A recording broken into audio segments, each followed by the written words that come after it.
하시겠습니다. 그럼에도 주님의 긍휼에 맡기십시오.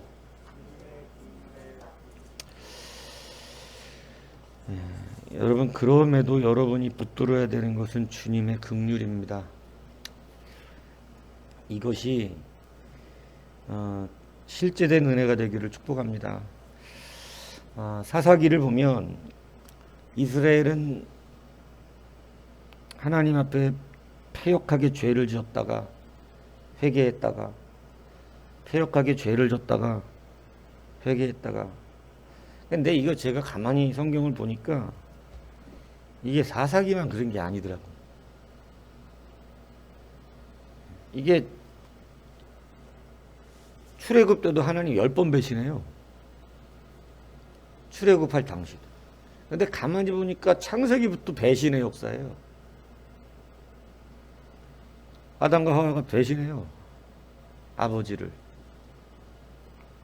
하나님의 역사는 배신당하는 역사셨어요. 참 우리 아버지는 배신을 당하세요.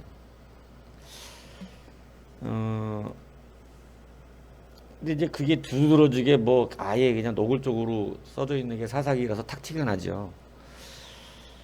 계속해서 보면 하나님을 떠났다가 이스라엘 자손이 여호와께 부르짖으니 하나님께서 구원자를 세워 구원하셨다. 이 이야기가 계속해서 반복됩니다. 그러다가 사사기 10장에 와서 야일이라는 사사가 죽고 나니까 성경이 바로 이제 뭐를 주장하냐면 이스라엘이 또 여호와의 목전에서 범죄하여, 이렇게 이게 지겨울 정도로 나오거든요. 이스라엘 백성이 또. 근데 그렇게 또 하는데 이번에 조금 달라요. 뭐냐면 그들이 고통을 받으니까 또 자기들이 섬기는 신들이 얘네 나라가 와서 그들을 괴롭히거든요. 그러니까 이제는 하나님 앞에 또 회개합니다. 근데 여러분, 이게 회개인가요? 아니면 뭐라도 붙잡자는 심산인가요? 여러분, 이거는 이제 회개라고 하기가, 하나님 알아요. 그러니까 하나님이 그때 나 니들 구원 안 할 거야. 너 니들이 섬기는 신들한테 구원해 달라 그래. 그들이 성경이 그런 얘기를 써요. 막 모압의 신을 섬기고 바알을 섬기고 아스다라를 섬기고 아람의 신들과 시돈의 신들과 모압의 신들과 암몬의 신들과 블레셋 사람들의 신들, 신이란 신들은 다 섬겨 그냥 아주. 그러니까 하나님이 그러세요. 근데 이들을 괴롭히는 게 다 자기네들이 그 모압의 신인 모압이 와서 괴롭히고 에돔이 와서 괴롭히고 블레셋이 괴롭히고 이러거든요. 자기들이 섬기는 신들이 자기를 괴롭혀. 하나님이 이 사람들의 회개가 아니라는 거 아세요. 그러니까 이제 구원 안 해준대요. 하나님께 싫대요. 니들이 원하는 신들에게 구원하라 그래라. 그런데 여러분, 사사기 10장 10절에 그렇게 말씀하신 하나님께서 이렇게 안 구원해준다고 그러시다가 16절에 가면 이렇게 말씀하십니다. 여호와께서 이스라엘의 곤고로 말미암아 마음에 근심하시니라. 그러니까 굉장히 중요한 의미를 담고 있어요. 회개해서가 아니라 그들이, 왜냐하면 회개가 아니니까. 회개가 아니에요. 그냥 일단 빨리 이 위기를 어떻게 하자, 벗어나자. 여러분, 사랑하는 여러분, 여러분의 기도가 이런 식의 기도가 되지 않기를 바랍니다.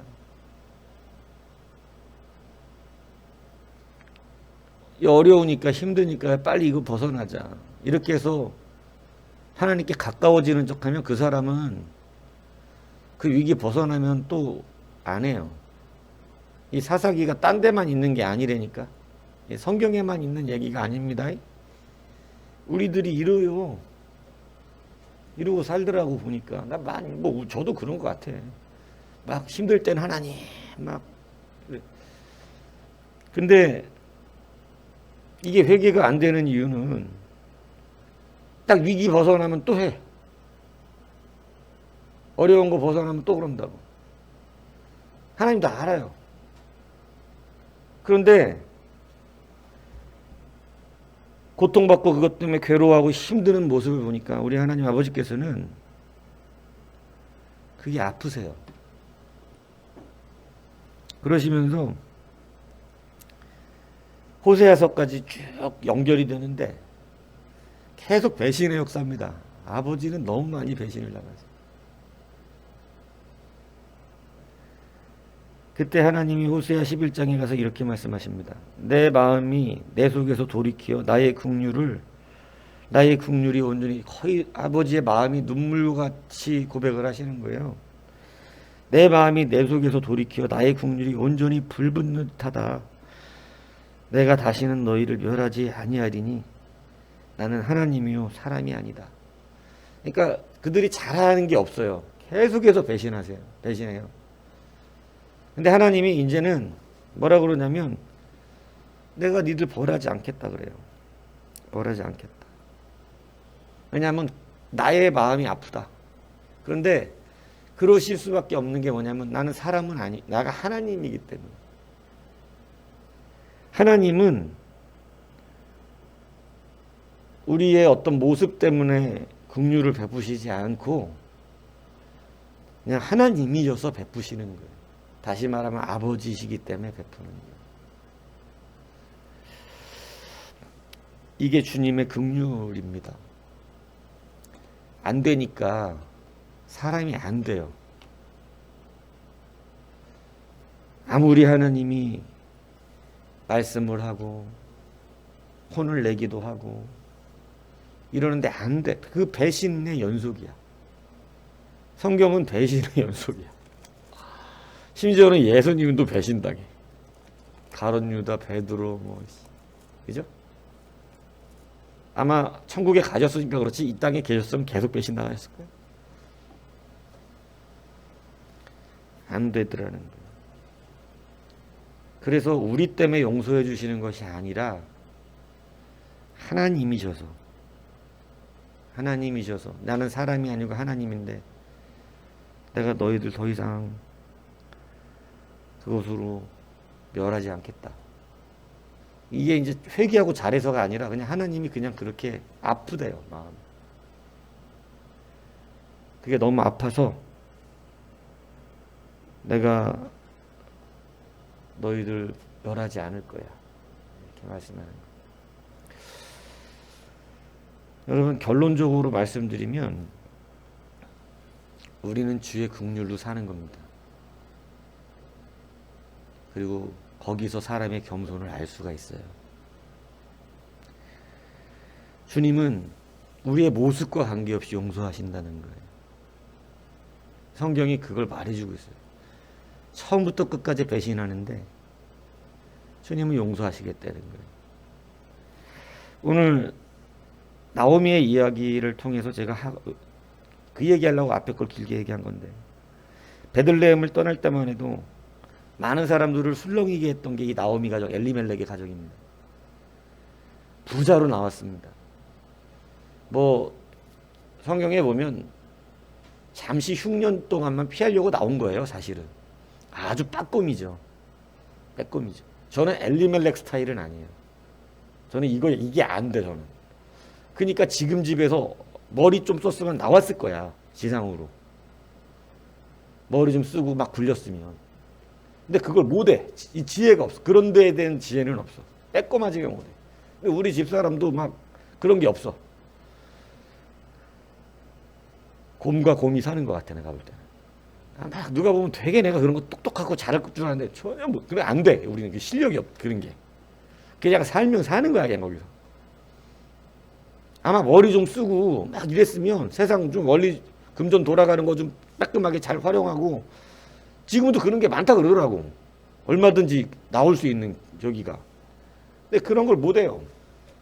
근데 엘리멜렉은 아주 빠끔하죠. 그런데 지혜가 있어요. 남들 보란 듯이 흉년을 피했어요.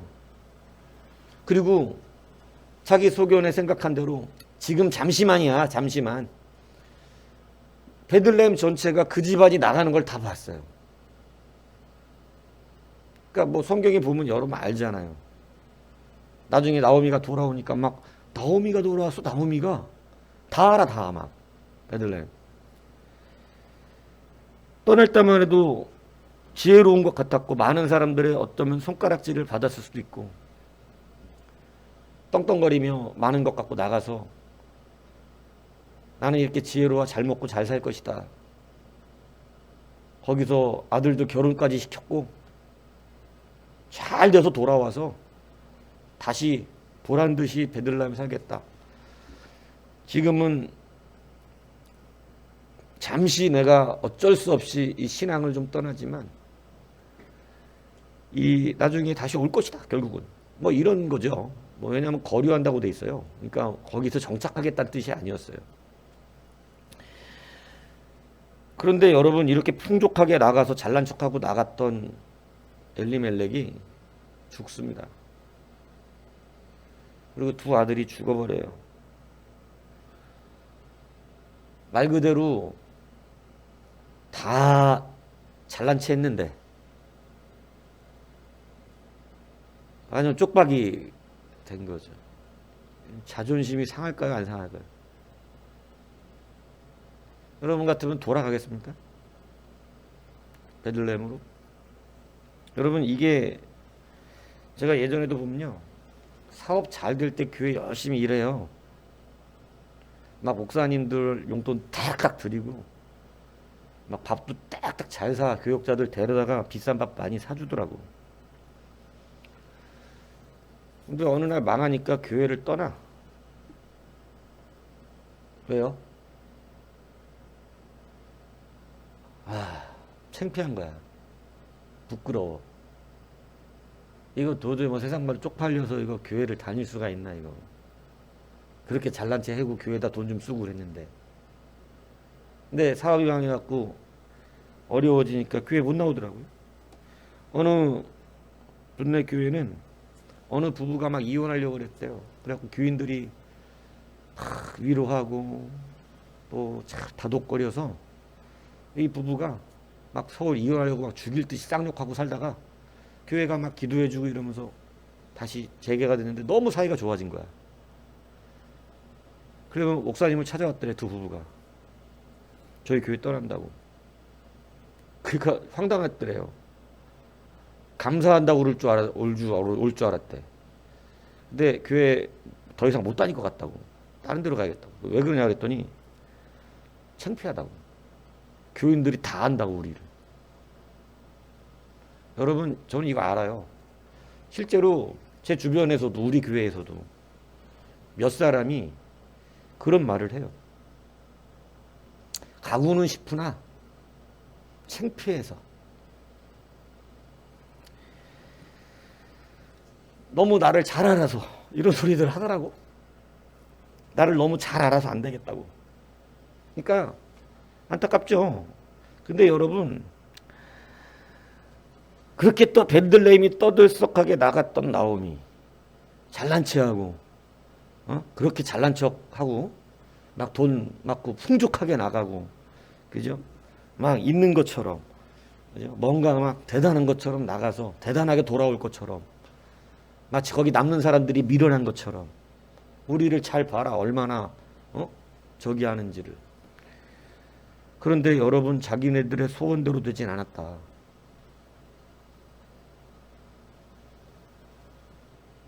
아주 거지가 됐다. 여러분 아주 뭐라 그럴까요? 베들레헴에서 솔직히 아이 참 뻔한 거 아닙니까? 아 참 나오미 같다. 나오미 남편 아직 둘 다 죽었단다. 그래서 거지 됐단다. 거지. 아이고 그렇게 잘난 체하더니 안 들을까요 이런 말? 그런 말 들으리라 예상이 안 될까요? 여러분 가기 싫은 거예요.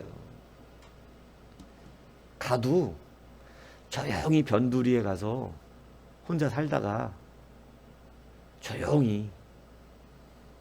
이게 인간의 자존심입니다. 이게 인간의 자존심. 내가 이 모양이 돼가지고 갈 수는 없지. 이렇게. 많은 사람들이 주의 곁을 떠나는 이유가 그겁니다. 여러분, 참 희한하죠? 주의 곁으로 와야 되는 거예요. 나오미가 그래도 괜찮은 사람이었던 것 중에 하나가, 여러분이 나오미 입장이었다면 안 간다니까. 우리 이거 가기 쉬운 거 아니라니까요. 야, 너 그렇게 잘난 척 나갔잖아. 막 우리 바보 취급하면서. 어? 근데 왔어. 근데 여러분, 나오미가 오자마자 나를 나오미라 하지 말아라. 나를 바라라 해라. 자기 자신을 급격하게 낮춰버립니다. 나오미가 의지한 게 뭘까요? 오늘 본문이 그걸 말하고 있어요. 그 여인이 모압 지방에서 여호와께서 자기 백성을 돌보시사, 다시 말하면 이 원어적으로 보면 하나님께서 그들에게 긍휼을 베푸셨다는 의미입니다. 자기의 백성에게 긍휼을 베푸셨다는 거에 나오미의 마음이 움직였어요. 하나님이 자기 백성을 사랑하신다는 것을. 내가 앞에 말을 한 이유가 그거예요. 하나님은 하나님이기 때문에 우리를 사랑하십니다. 나오미가 빼앗겼던 게 뭔 줄 아세요? 하나님이기 때문에 우리를 사랑하신다는 것을 몰랐어요. 그러니까 자기들은 하나님이기 때문에 우리 모두를 사랑하고 계시는 하나님임을 깨달아야 돼요. 우리의 어떤 모습 때문이 아니거든요. 교회는 이걸 알아야 됩니다, 서로가. 모든 사람을 그렇게 볼 수 있어야 된다는 거죠. 근데 나오미네 가족은 그걸 몰랐어요. 그렇기 때문에 약삭빠르게 움직였어요. 그렇고 나니까 이제는 돌아가기도 사실 이제 창피한 상황이 된 거죠. 그런데 나오미가 나중에 깨달은 게 이게 참 귀한 은혜인 거예요. 그럴지라도, 참 돌아가기 껄끄러울지라도, 정말 부끄럽고 창피하고, 이건 뭐 말할 수도 없잖아요. 이건 뭐 진짜 쥐구멍이죠, 쥐구멍. 그런데 나오미가 모든 사람들의 그러한 시선에도 불구하고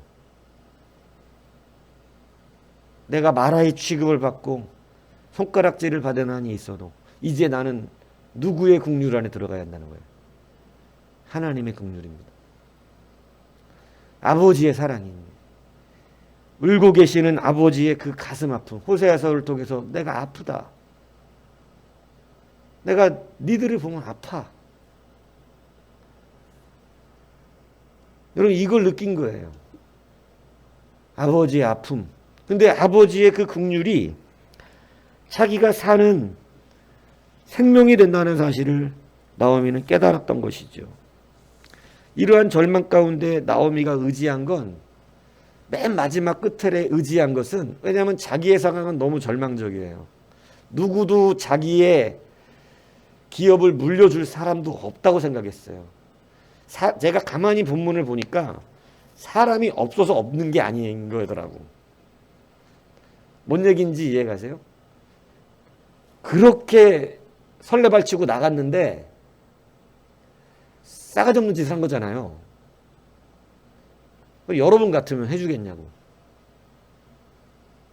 지금 뭐 흉년이 풍년으로 막 바뀐 것도 아니고 막 완전하게 아직 좀 어려운 시기인데, 여러분한테 어떤 사람이 나가면서 손해를 끼쳐가면서까지 나가고 그렇게 잘난 체하고 우리 바보 취급하고 나갔다가 오는데 내가 그 사람 돈 갚아주겠냐고 대신.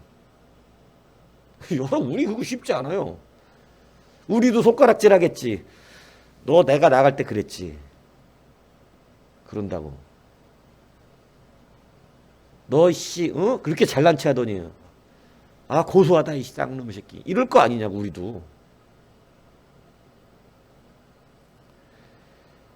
그러니까 자기 생각에는 가도 베들레헴 가도 자기 돌아볼 사람도 없던 거예요. 성경 가만히 이 뉘앙스를 보니까 그 모양 그 말이야. 자기가 보아스를 몰랐을 리도 없고 다 돌아볼 사람 없다 야. 내가 나온 거 생각하면 지금 돌아가는 것도 창피한 일이죠. 그런데 여러분 놀라운 것은 우리 아버지의 긍휼의 끝은 우리 인간이 생각하는 손가락질, 우리 인간이 생각하는 선입견, 우리 인간이 생각하는 모든 것을 뛰어넘는 사랑이 있다는 것입니다. 잘 됐어요. 주의 긍휼 안에 들어왔을 때 하나님 너무 사랑하시지 않습니까?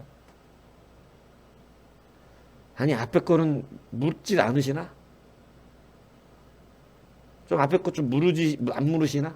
막 뭔가 막 그 바리새인적인 심령을 가진 우리는 앞에 것 좀 물어봤으면 좋겠다. 하나님 앞에 것도 좀 물어보고 잘해주시면 안 돼요? 잘해주시는 것까진 뭐라고나 못하겠는데 앞에 것 좀 책임 좀 물으세요. 근데 하나님은 돌아오니까 안 물어요. 여러분 이거 잘 들으셔야 된다는 거예요. 이게 아버지예요. 탕자가 집을 나갑니다. 탕자가 의지했던 거가 하나예요. 우리 아버지는 긍휼이 있다는 거예요. 사랑한다는 거지. 그러니까 여러분 그럼에도 불구하고 돌아가기를 결정하는 것이죠. 그럼에도 주의 긍휼에 나를 맡기는 거죠. 이게 믿음입니다. 실수할 수 있고 넘어질 수 있어요. 우리 다 그런 존재들이에요. 왜냐하면 성경을 보면서 저도 깨달았어요. 우리는 배신자들이구나. 야, 인간이 창세기로부터 역사 동안 성경을 보면 그리스도의 구속사가 담겨져 있는 거지만 이 구속사의 대부분이 인간의 배신에 대한 얘기야. 아, 지겨울 정도로 인간은 하나님 배신합니다. 지긋지긋하게 말 안 들어요. 근데 결론은 뭐냐? 난 너희들에게 마음이 아프다는 아버지의 마음이에요. 그래서 하나님이 마지막으로 우리 가운데 허락하시는 은혜가 뭐냐면 그래 니들 그렇게 했어. 알아. 배신했지. 잘못했지. 여러분 베드로와 가룟 유다의 최종적인 점검의 차이, 그들의 마지막 결과의 차이는요, 주의 긍휼 안에 있었느냐 아니냐 이 차이더라는 거예요. 제가 얘기했잖아요. 알고 부르셨다고. 그러니까 이미 긍휼이 작동되고 있는 거예요. 너 나 배신하는데 그렇게 발 씻어주고. 배신할 놈이에요. 좀 이따가 발 씻어주는 거예요. 사랑하는 마음.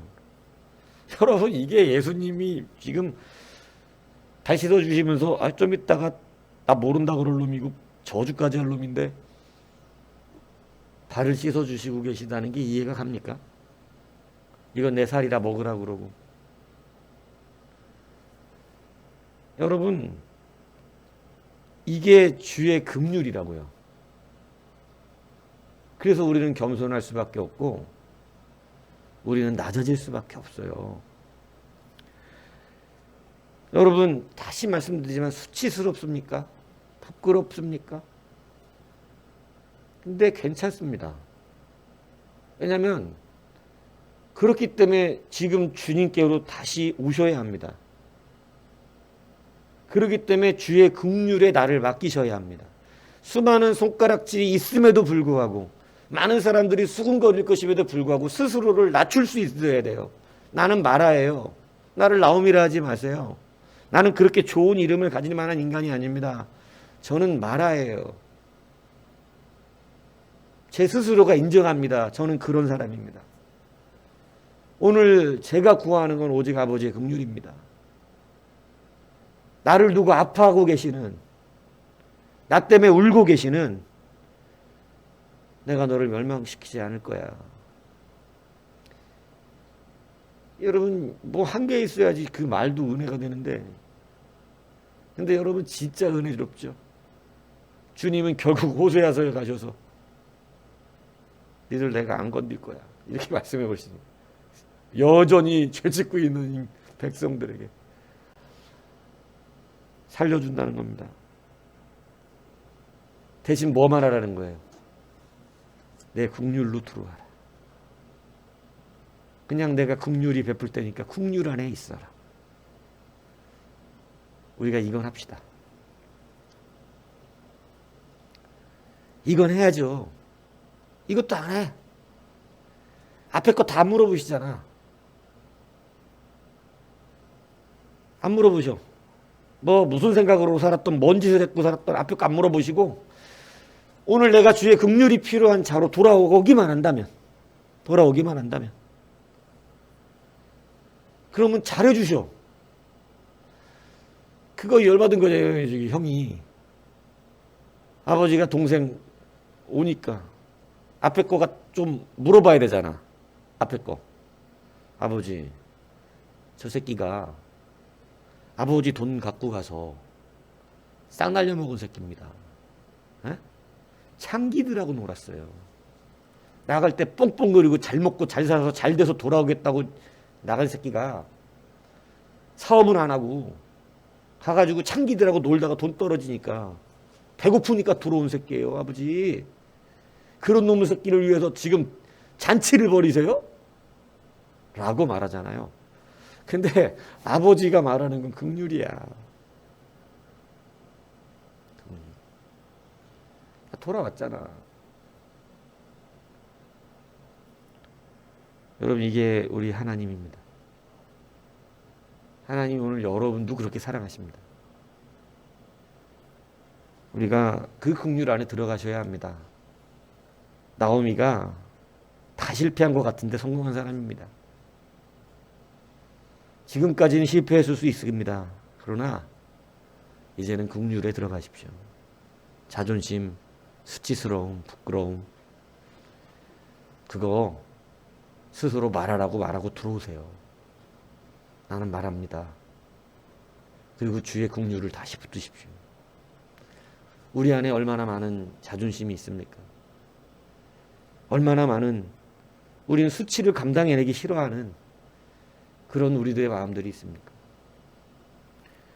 오늘 말하면 어떻습니까? 그죠? 여러분, 나오미보다 마라가 더 잘 살았어. 나오미 때보다. 아니에요? 나오미라고 불리고 살 때는 엉망진창 살았는데 고통의 연속이었죠. 근데 여러분, 마라라 불리운 이유로는 얼마나 놀라운 역사가 일어납니까? 우리가 살아가는 건 주의 긍휼입니다. 오직 그거 외에는 살 수 있는 힘과 능력이 없습니다. 여러분, 지난날의 것들이 여러분들에게 양심에 찔리는 게 있을 수 있어요. 그거 하나님 앞에 그냥 긍휼을 구하십시오. 말하라 선포하십시오. 주님, 저는 말합니다. 그리고 그 긍휼의 날개 아래 들어가십시오. 나 돌아보지도 않을 것 같던 사람들이 다시 돌아보게 되는 역사가 있고, 우리 생각에는 손가락질 것 같았던 사람들이 우리를 도와주고 감싸주는 이 이상한 은혜가 일어나게 되더라는 것입니다. 그리고 이것을 우리 아버지는 교회라 말씀해주고 있는 것이죠. 오늘 이 주님의 긍휼에 여러분을 맡기십시오. 그게 진짜 아버지의 사랑을 아는 자인 것입니다. 맡기시기 바랍니다. 그래서 그럼에도 주님의 긍휼에 맡기시면 그게 가장 큰 은혜가 된다는 사실이죠. 그게 가장 큰 능력이 된다는 사실이죠. 그걸 붙드시고 오늘도 주의 긍휼로 충만한 하루가 되기를 주님의 이름으로 축복합니다.